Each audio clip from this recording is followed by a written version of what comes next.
Hey guys, what's going on? It's Ash here coming at you today in Raid Shadow Legends. Today we're going to talk about when and where should you be farming each of the 4 main dungeons inside this game. Now this was a question that early on I asked myself a lot. Okay, great. I have kind of a dragon team building out. I have a spider team that I'm working on. What about Fire Knight? What about Ice Golem? Today we're going to answer really all of those questions. And just a quick disclaimer, guys. This is my advice. You know your account best. You know your champions, what you're doing, where you're focusing your time, your energy, your progression inside the game. So of course, just take this as advice, kind of what I learned along the way. If I had to start a brand new account today, how would I kind of negotiate these 4 dungeons in terms of my energy and my time? So let's start with the very beginning. The very beginning of the game, outside the 4 main artifact dungeons, you're going to be spending the majority of your time just in campaign, right? Getting vamp gear, lifesteal gear for you guys, just to keep your champions alive. But eventually, you're going to move over to the main dungeons. You'll still do some XP farming or some just food leveling in campaign, but then you're going to be taking a look at Fire Knight, Dragon's Lair, Spider's Den, and Ice Golem's Peak. Now, on all 4 of these dungeons, especially Spider's Den, I say that because it's a void affinity, Stage 13 should be your first goal. We talked about that in previous videos, so I won't belabor the point, but Stage 13 is where you can unlock your first 6-star artifact gear, okay? That's going to be huge for you in terms of progression.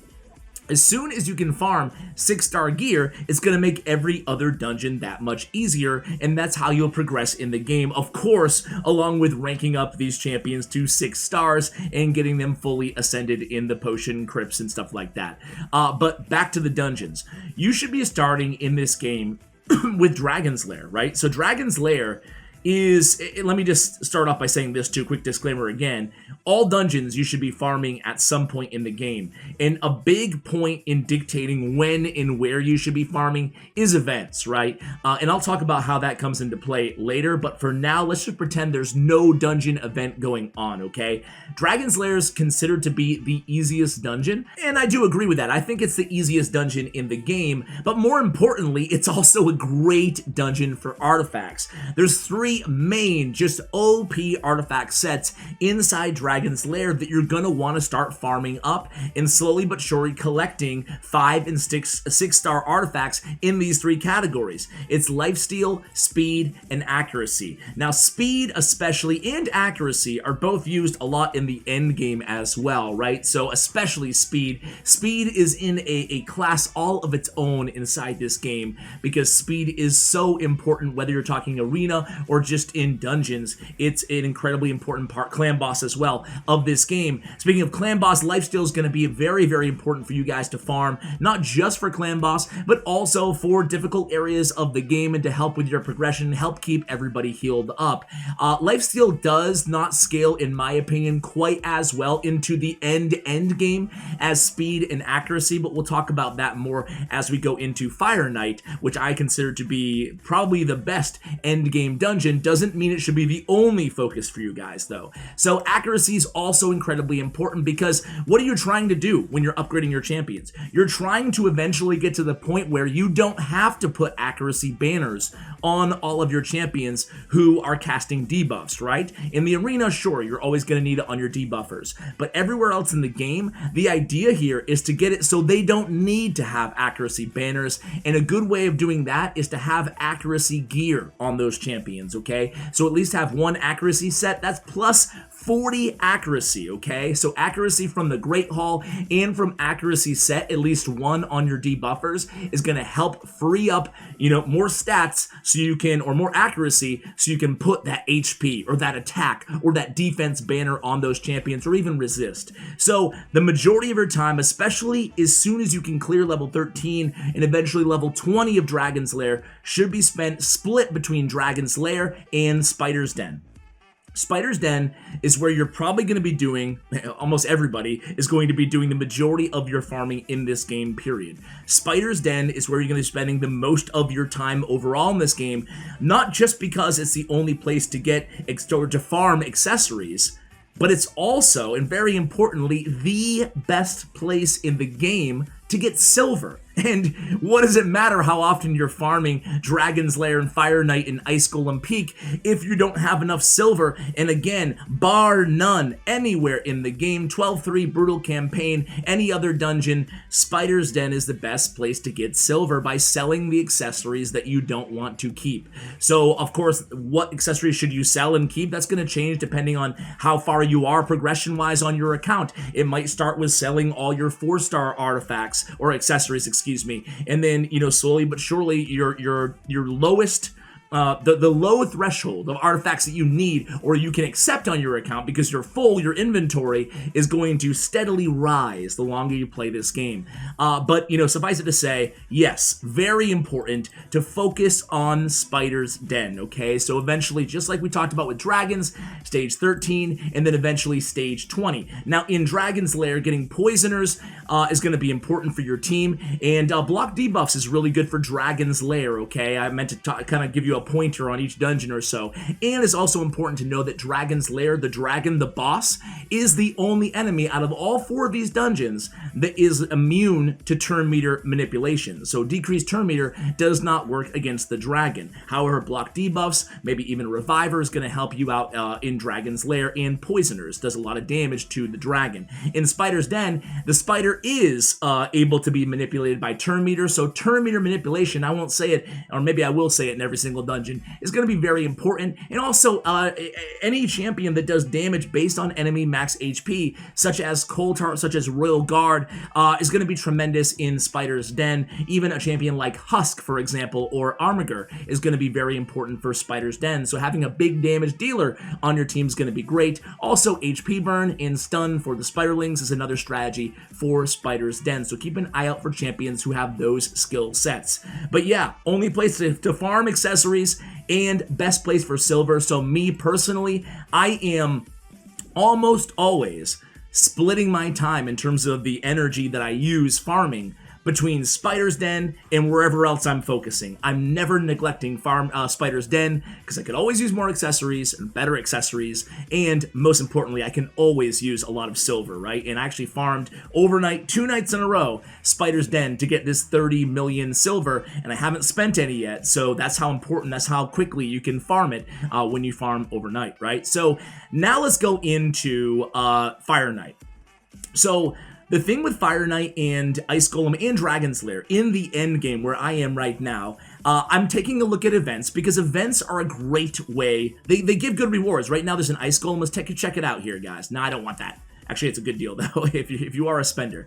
So Ice Golem right now going on, and you can see the rewards are actually really solid. So I'll wait until event comes around for me to farm Ice Golem, because Ice Golem personally, in terms of the gear that I am after, and we'll talk about this in just a second, is the least attractive dungeon. Not to say it's worthless, but I'm just waiting for an event because, hey, I get a couple potions, I get an epic book, I get a Void and a Ancient Shard. Thank you very much. I would love to have that stuff, and hey, sometimes right now I'm in 3rd place. Hey, if I put a little bit more effort into this, which I will, I could get another Void Shard by coming in first. So, you know, I'm saving my energy and I'm waiting for events to really focus on the dungeon that I wouldn't normally focus on otherwise, okay? And that's going to change depending on where you are in the game. So let's talk about Fire Knight and why it's my favorite dungeon in the game. In terms of end game, late game gear, we talked about there's needs for every dungeon, okay? So I'm not saying this to the detriment of Dragons or Ice Golem. But to me, my opinion, again, as we talked about in the disclaimer, Fire Knight is far and away the best place. Immunity gear is great for the arena, although it's not really meta right now. Shield gear is incredible. Shield is just one of the sickest sets you can have. A 30% shield based on the wearer's max HP for 3 turns. Having a shield champion on almost every team, especially any team that you're struggling on progression, is going to be really, really important. So spending a lot of time in Fire Knight just to farm shield is going to be great. Also, stun gear, guys. Let me just move myself over for a second here. Not that. There we go. Also, stun gear. Stun gear is amazing for crowd control, for CC. So having let me move myself way over, there we go. So having a stun champion on your team, or multiple stun champions on your team, is going to make a dramatic impact as well. And then Savage gear is one of the best offensive sets, if not the best offensive set inside the entire game. So to have Savage and Stun, you also have, solid other sets like Crit Damage, Frenzy can have some use cases as well, all in the same dungeon and immunity. For me, it takes the cake, especially Savage, Stun, and Shield. And again, I haven't mentioned every single set in all of these dungeons. I do have a guide on artifacts if you guys want to check that out. But suffice it to say, I'm just talking about the best of the best here. Exactly what I am looking for to really improve the caliber of artifacts on my team. So I am spending, anytime I'm not, let's just say 50-50 of my dungeon time, anytime I'm not doing potion keeps or farming silver and spiders, I'm usually defaulting to Fire Knight because I want more of this gear, okay? And then Ice Golem. Ice Golem and Fire Knight, by the way, my bad. Keep forgetting to give you guys tips. Not that you really need it, but champions to look out for here in Fire Knight are multi-hitters on their A1. Champion like Apothecary is amazing. Turn Meter Manipulation on the A1 would be amazing, but really anywhere in their kits, champion like Allure comes to mind. A champion like Legendary Lysandra is probably the best champion ever for Fire Knight's Castle. Unbelievable. Between the Energize ability, her A3, and the A2 Exhaustion is just insane. And Coldheart as well. Coldheart, Lysandra, a rare and a legendary. Probably the best champions you can have for Fire Knight's Castle. So multi-hitters on their A1, enemy max HP or turn meter manipulation is going to be incredibly important for Fire Knight's Castle, and once you can get that shield down, if you have a champion like Allure or another turn meter or a bunch of turn meter champions on your team, it's going to be game over. Fire Knight's dead, okay? So Fire Knight's Castle, once you farm Dragon's Lair and you're able to farm stage 20 consistently, you'll have enough artifacts, you'll have better artifacts. In the meantime, you'll be leveling up your champions that you'll be able to start really progressing in Fire Knights, and then eventually you'll get to Fire Knights 20 as well. Ice Golem's Peak. Ice Golem's Peak, in my mind, does not have the most attractive gear compared to the other dungeons. Doesn't mean there's not great gear here. Defense is amazing, and crit rate is amazing, and then you'll be farming here and there resistance gear. You'll be kind of like immunity gear. I put this as kind of a one tier down because it's a little bit more niche. So maybe you want some reflex or some taunting gear. All of these gear can have great kind of utility on your teams. I'm not trying to take a knock at Ice Golem's Peak. However, for me, I don't think it has the same amount of the kind of tier 1, S tier, top tier gear in the game. So for me, Ice Golem's Peak was my lowest priority. Even these basic sets, Life and Offense, I mean, Immortal and Cruel are a better version of both of these artifacts. Defense, again, is incredibly important, and crit rate is really what you're going to be looking for a lot in Ice Golem's Peak. So you can put, kind of like we talked about accuracy, freeing up that banner slot.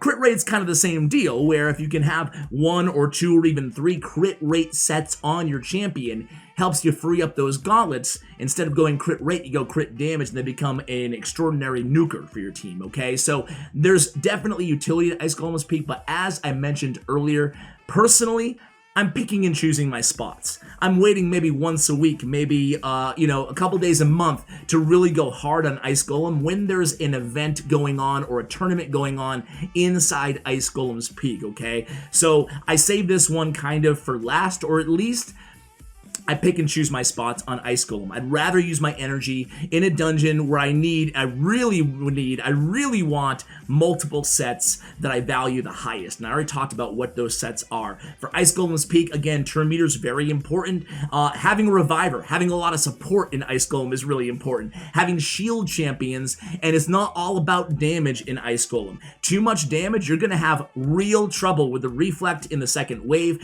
and then in the Ice Golem himself with all of those attacks. If you're doing damage too quickly, you won't have enough time to heal in between. So having a reviver, having turn meter manipulation, slow and steady wins the race in Ice Golem, guys. Prioritizing defense, sustainability, and methodical, slower speed with 100% win rate is what you guys should be kind of looking for and going after in Ice Golem. So guys, I hope you found this video sort of useful here, kind of interjecting some of my personal, opinions, I guess, and lessons learned as I progressed in the game with some advice onto what artifact sets to really look for and a little bit of dungeon advice thrown in. Guys, thanks so much for watching, and as always, take care, guys.